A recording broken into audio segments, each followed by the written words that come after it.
అందరికీ నమస్కారం.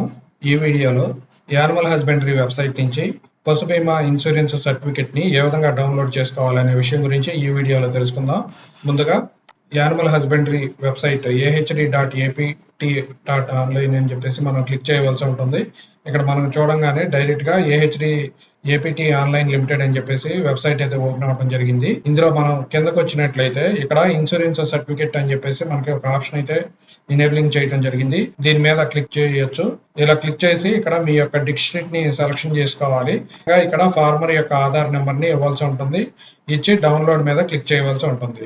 అలా కాకుండా మీరు ఒకవేళ ఏహెచ్డి సైట్ లోకి వెళ్ళిన తర్వాత ఇట్లా ఇక్కడ లాగిన్ అని చెప్పేసి టాప్ రైట్ సైడ్ కార్నర్ లో మనకి ఇవ్వడం జరిగింది. దాని మీద క్లిక్ చేయాలి. ఇలా క్లిక్ చేసిన తర్వాత ఇక్కడ మనకి పశుమిత్ర డీటెయిల్స్, అదేవిధంగా రిట్స్, గ్రీవెన్స్, విజిలెన్స్, ఎఫ్ఎండిసిపి, ఎల్ఎల్సిఎస్, సెర్చ్, అదేవిధంగా పశు బీమా అని చెప్పేసి మనకి ఇంకోటి అయితే ఇవ్వడం జరిగింది. ఇక్కడ ట్యాబ్ ఎనేబులింగ్ చేయడం అయితే జరిగింది. దీని మీద క్లిక్ చేయాలి. క్లిక్ చేసిన తర్వాత ఇక్కడ ఇన్సూరెన్స్ సర్టిఫికేట్ అని చెప్పేసి ఇవ్వడం జరిగింది. దాని మీద క్లిక్ చేయవలసి ఉంటుంది. క్లిక్ చేసి ఇక్కడ మీ యొక్క డిస్ట్రిక్ట్ ని సెలక్షన్ చేయాలి. అదేవిధంగా ఇక్కడ ఆధార్ నెంబర్ అయితే ఇవ్వాల్సి ఉంటుంది. ఇక్కడ డౌన్లోడ్ మీద క్లిక్ చేయవలసి ఉంటుంది. ఇలా ఆధార్ నెంబర్ ఇచ్చి డౌన్లోడ్ మీద క్లిక్ చేయవలసి ఉంటుంది. ఇలా క్లిక్ చేయగానే మనకి పశు బీమా సర్టిఫికేట్ అనేది డైరెక్ట్ గా డౌన్లోడ్ అయిపోవడం జరుగుతుంది. దీని మీద క్లిక్ చేద్దాం. పశు బీమా సర్టిఫికేట్ అనేది ఏ విధంగా ఉంటుందంటే ఇక్కడ సర్టిఫికేట్ ఆఫ్ ఇన్సూరెన్స్ అని చెప్పి ఇవ్వడం జరిగింది. అదే విధంగా ఆ రైతు ఎన్ని యానిమల్స్ కి మరి ఇన్సూరెన్స్ చేయించారు, అదేవిధంగా ఎటువంటి యానిమల్స్ అంటే ఆవా, అదేవిధంగా గేదె ఇన్సూరెన్స్ చేయించారా, దాని యొక్క ట్యాగ్ నెంబర్ ఎంత, అదేవిధంగా సమ్ ఇన్సూర్డ్ అంటే 30,000 ఇన్సూరెన్స్ చేయడం అయితే జరిగింది. పాలసీ నెంబర్ కూడా ఇందులో అయితే ఇవ్వడం జరిగింది. పీరియడ్ ఆఫ్ ఇన్సూరెన్స్ అని చెప్పేసి ఇవ్వడం జరిగింది. 22/3/2025 నుంచి 21/3/2028 వరకు పీరియడ్ ఆఫ్ ఇన్సూరెన్స్ అయితే ఇవ్వడం జరిగింది. ఇప్పుడు పశువుల ఇన్సూరెన్స్ క్లెయిమ్ చేయ విధానం గురించి మరి ఇందులో డీటెయిల్డ్ గా అయితే ఇవ్వడం జరిగింది. ఇది మనం ఒకసారి చూసినట్లయితే పశువు చెవుపోగు ఎల్లప్పుడూ ఉండవలను, లేనిచో పశువుకి బీమా వర్తించదు. మరి రైతులు గమనించవలసినటువంటి విషయం ఏంటంటే మరి పశువుకి ఇన్సూరెన్స్ చేసినప్పుడు మనం ఒక చెవుపోగు అయితే పశువుకి వేయటం జరుగుతుంది. ఆ పశువు చనిపోయినప్పుడు ఆ పోగు అనేది కంపల్సరిగా చెవుకి ఉండవలసి ఉంటుంది. ఒకవేళ చెవుపోగు పోయినట్లయితే మరి ఆ పశువుకి మరి ఇన్సూరెన్స్ అనేది రాదు. కాబట్టి రైతు సోదరులు వారి యొక్క పశువులకి ఇన్సూరెన్స్ చేసినటువంటి పశువులకి చెవుపోగులు పోయినప్పుడు మరి తప్పనిసరిగా సంబంధిత పశు వైద్య అధికారి వారికి కానీ, అదేవిధంగా యానిమల్ హస్బెండరీ అసిస్టెంట్ కానీ తెలియజేయవలసి ఉంటుంది. చెవుపోగు పోయినప్పుడు వెంటనే పశు వైద్య సిబ్బందితో తిరిగి చెవుపోగు వేయించి ఇన్సూరెన్స్ కంపెనీకి తెలియజేయవలసి ఉంటుంది. ఇన్సూరెన్స్ కంపెనీకి కూడా మరి కొత్త చెవుపోగు వేసినట్టు మరి ఇన్సూరెన్స్ కంపెనీకి కూడా తెలియజేయవలసి ఉంటుంది. పశువు మరణించిన వెంటనే టోల్ ఫ్రీ నెంబర్ 1962కు లబ్ధిదారుడు ఫోన్ చేసి వివరములు తెలియజేయవలను. పశువు ఒకవేళ చనిపోయినట్లయితే టోల్ ఫ్రీ నెంబర్ 1962 అని చెప్పేసి మనకి టోల్ ఫ్రీ నెంబర్ అయితే ఒకటి ఇవ్వడం జరిగింది. దానికి లబ్ధిదారుడు అంటే ఎవరైతే పశువులు ఇన్సూరెన్స్ చేయించుకుంటాడో పాడి రైతు తప్పనిసరిగా మరి 1962కి ఫోన్ చేసి వివరాలను తెలియజేయవలసి ఉంటుంది. కాల్ సెంటర్ సలహా మేరకు అవసరమైన యెడల ఎఫ్ఐఆర్ కొరకు పోలీస్ స్టేషన్ లో ఫిర్యాదు చేయవలను. ఒకవేళ పశువు బస్ యాక్సిడెంట్ లో కానీ, కార్ యాక్సిడెంట్ లో కానీ, లారీ యాక్సిడెంట్ లో కానీ చనిపోయినట్లయితే మరి ఎఫ్ఐఆర్ అనేది కంపల్సరీగా ఉండవలసి ఉంటుంది. మరి ఆ ఎఫ్ఐఆర్ కోసం మరి సంబంధిత పోలీస్ స్టేషన్ లో కూడా ఫిర్యాదు చేయవలసి ఉంటుంది.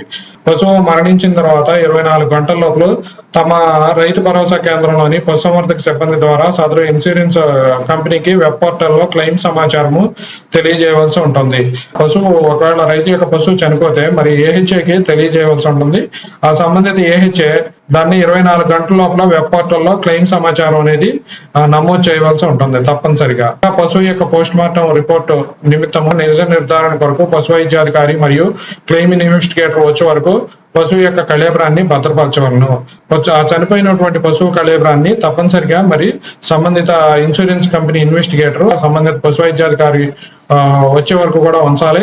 ఒకవేళ రాకుండా మరి పశువుని తీసివేసినట్లయితే మరి ఆ పశువుకి ఇన్సూరెన్స్ అనేది క్లెయిమ్ అవ్వదు. మరణించిన పశువు యొక్క చెవుకు కనపడే విధంగా ఒక ఫోటో మరియు మరణించిన పశువు మరియు లబ్ధిదారుడితో మరొకటి మొత్తము 2 ఫోటోలు తీయవలను. Claim form, post mortem certificate, advanced voucher, చనిపోయిన యొక్క పశువు యొక్క 2 ఫోటోలు, ఆధార్ కార్డు, బ్యాంక్ పాస్బుక్ మొదటి పేజీ, అవసరమైన చోట పంచనామా సర్టిఫికెట్, పోలీసు వారి ఎఫ్ఐఆర్ కాపీ 7 రోజుల లోపల వెబ్ పోర్టల్లో అప్లోడ్ చేయించాలి. చెవిపోగు పశు వైద్యం ద్వారా ఇన్సూరెన్స్ కంపెనీ వారికి అందజేయవలసి ఉంటుంది. ఈ విధంగా మరి చనిపోయినప్పుడు క్లెయిమ్ ఫార్మ్ ఒకటి, అదేవిధంగా post mortem certificate, advanced voucher అంటే రైతు యొక్క అకౌంట్ నెంబర్ డీటెయిల్స్ అన్ని కూడా ఉంటాయి అందులో. చనిపోయిన పశువు యొక్క 2 ఫోటోలు, ఏవైతే 2 ఫోటోలు తీస్తామో ఆ 2 ఫోటోలు, Aadhaar card, bank passbook first page, అవసరమైన చోట పంచనామా సర్టిఫికెట్, పోలీసు వారి ఎఫ్ఐఆర్ కాపీ 7 రోజుల లోపల మరి వెబ్ పోర్టల్లో అయితే అప్లోడ్ చేయవలసి ఉంటుంది. తప్పనిసరిగా చెవిపోగు పశు వైద్యం ద్వారా ఇన్సూరెన్స్ కంపెనీ వారికి అందజేయవలసి ఉంటుంది. ఈ విధంగా చేసినట్లయితే 15 రోజుల లోపల క్లెయిమ్ పరిష్కారం లభిస్తుంది.